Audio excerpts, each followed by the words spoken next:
Yu-Gi-Oh is getting incredibly frustrating. And I'm not just talking about from my perspective, I'm talking about the perspective of a lot, and I mean a lot of Yu-Gi-Oh players. Today, big dog, I'm going to be breaking down why Yu-Gi-Oh can be incredibly frustrating, and also, like usual, I'm not a guy just to start problems, I have solutions. Let's go ahead and jump on in.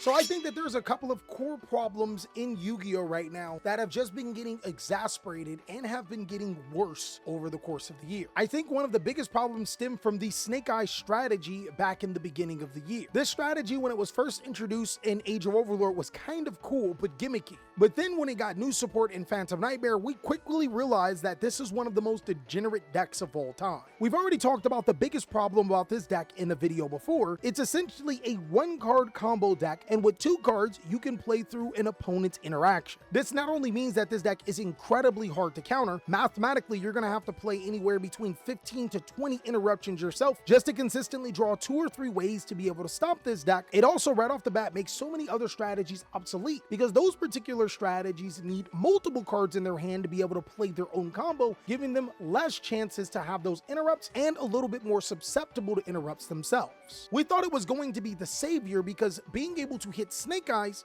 but instead of effectively getting rid of this, the past ban list that we received has been mediocre. Yes, I still do think hitting cards like Battle on the Floor and Borlo Savage Dragon were necessary and the correct hits, but we start to realize that Snake Eyes is a strategy that exists in strength as long as there's powerful generic cards, which there still are. And while we can keep going down the line by banning cards like Appaloosa Bull of the Goddess and IP Masquerena, it would also be a shame if Konami doesn't address the problem, which is one-card combos. While I'm not totally against one-card combos, what I am against is one particular card having so much power. I mean, this card can search and summon from the deck. Those are normally effects printed on 2 entirely different cards, big dog. Go ahead and check Yu-Gi-Oh's history of archetypes. They normally don't have a searcher and a summoner on the same card. But that's pretty much just the beginning of the problems, big dog. It does get worse. I refuse to believe that Konami is a completely incompetent company. A company that doesn't know how to run a product, at least for a profit. They've been doing it since before we were born. I expect them to be able to continue to do that. So it was no accident that the Infinite Forbidden set happened to just correlate with the North American World Championship qualifiers. This creates an entirely bigger problem when you add it to the last problem. Not only did Konami not hit the Snake Eye strategy properly, they also introduced more generic cards that can be used alongside of Snake Eyes. And ironically enough, I don't think that this would have been too much of a problem had Konami toned down the power of Snake Eyes. But since this is a deck that is consistently a one-card combo type deck and is so malleable and interchangeable with generic cards, we are now facing a format where you need these Snake Eyes and Fiendsmith strategies to be able to work through. Now, there is a good thing about this. The Snake Eyes deck is now budget. And by budget, it means that the average Yu-Gi-Oh player can't afford it still. It just means that for anyone that takes this game a little too seriously, it's affordable now. But the bad thing is that since Konami decided to drop an entire Yu-Gi-Oh set the same weekend that they're going to be having their biggest event in North America, it's going to make these cards incredibly hard to get a hold of. Let's face it, not everyone has access to an OTS store, meaning that they don't get an opportunity at a sneak preview, which is pretty much a scam preview that we all just forced to go to. And to be honest, I genuinely don't care about sneak peeks being a scam because it really does help shops. I know some card shops that literally keep the lights on because of sneak peeks. But what I think is incredibly frustrating is for an average Yu-Gi-Oh enjoyer not to have the opportunity to get those cards all the way up until the day of the event. And that's where a lot of problems start to come up. You see, in case you guys didn't know, selling Yu-Gi-Oh cards on the tournament floor is completely banned. It's a no-no. I'm pretty sure there's going to be somebody that's going to test Konami's gangster and post on social media asking about some particular cards and saying that they're going to buy them on the tournament floor. You know Konami will ban you if they find out, right? They've actually done it before. Literally called homie by his Facebook name, called him to the back while he was in round 2 of the tournament and banned him. Insult to injury, none of the vendors had the card that he was looking for. In order for him to compete, he had to get it from somebody else. Picture that particular scenario times 10 because the card that he was looking for was a little bit older and Infinite Forbidden is out the day of.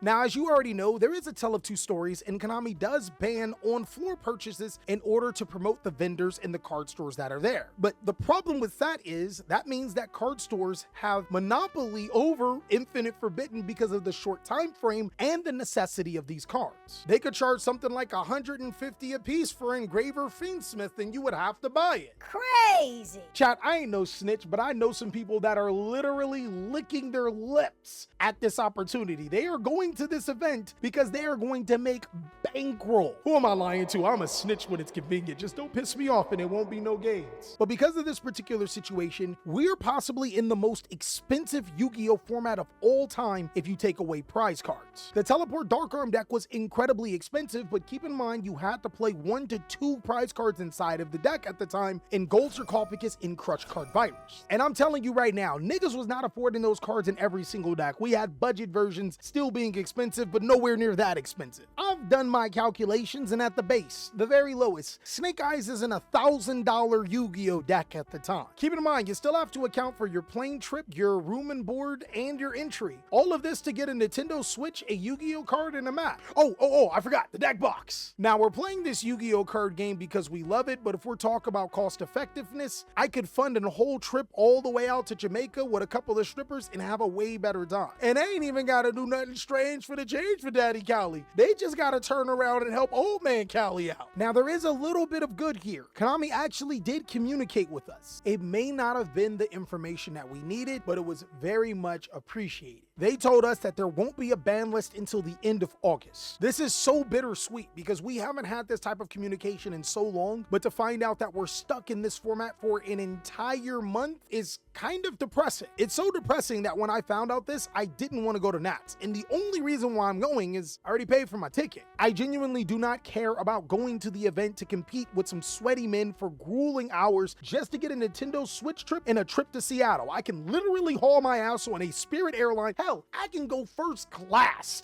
with the champagne and the steak and still be cheaper than playing the best deck in Yu-Gi-Oh and competing at this particular event. So with that being said, I'm taking a hiatus. I'm still going to be making videos, but when it comes to supporting Konami shenanigans, I will not be entering a single major Yu-Gi-Oh event without a ban list that properly addresses the format that we're in. I'm going to give Konami the benefit of the doubt and hold them to their word when they say they're going to fix this, and that they needed the Infinite Forbidden format to play out so they can know what to hit. But I think engaging in this hyper powerful Yu-Gi-Oh format is not the way. And fortunately enough, just like every problem that I present on this channel, I come with solutions. As Yu-Gi-Oh players, we are built on complaining. Look, we're natural complainers, just like how we're natural non-readers. Hell, you guys probably clicked on this video and was like, damn, what is it now, Cali? But you clicked on this video because you know it was a new problem, and that's why we're here. I think as a solution, we should look to play our own types of Yu-Gi-Oh formats, not Edison. I don't think that Edison is a bad Yu-Gi-Oh format, but there hasn't been a new card introduced in that card pool in 14 years. That format is legitimately my son's age. I actually want to see new cards in my card pool. I personally think that Heart of the Underdog format is probably where it's at. A particular format where we as the community can decide what cards are not it and what cards possibly could be it. Konami has pretty much already given us the tools to make our own official sanctioned events under their pretense of Heart of the Underdog. It's just up to us to take advantage of it and use it to our will. I also think that the notion of Yu-Gi-Oh being a competitive card game is pretty much dead. Look, big dogs, if we being honest, Lorcana got us wiped down, One Piece got us wiped down, Digimon got us in a scope right now. Like, we cooked. The prizes from those events dwarf Yu-Gi-Oh, and you want actual competition, go where the money is at. And make no mistake, I'm not telling you to quit Yu-Gi-Oh, I'm telling you to look at Yu-Gi-Oh for what it could be. A ridiculously fun card game with tons of wackiness and amazing people. But we as the community need to build that. We can't keep relying on Konami to do the correct thing over and over again. And if the format ever does become really good, perhaps we come back. But that's what I think is so frustrating about Yu-Gi-Oh! Again, I am not quitting just yet. Ironically enough, I think that there are some cards that are really good that you should be picking up right now. They're too strong. Go ahead and check out that video if you get a chance. And if you're just getting into the game and want to know some cheap, good options, I made a tier list as well. I can't wait to see you on the next video.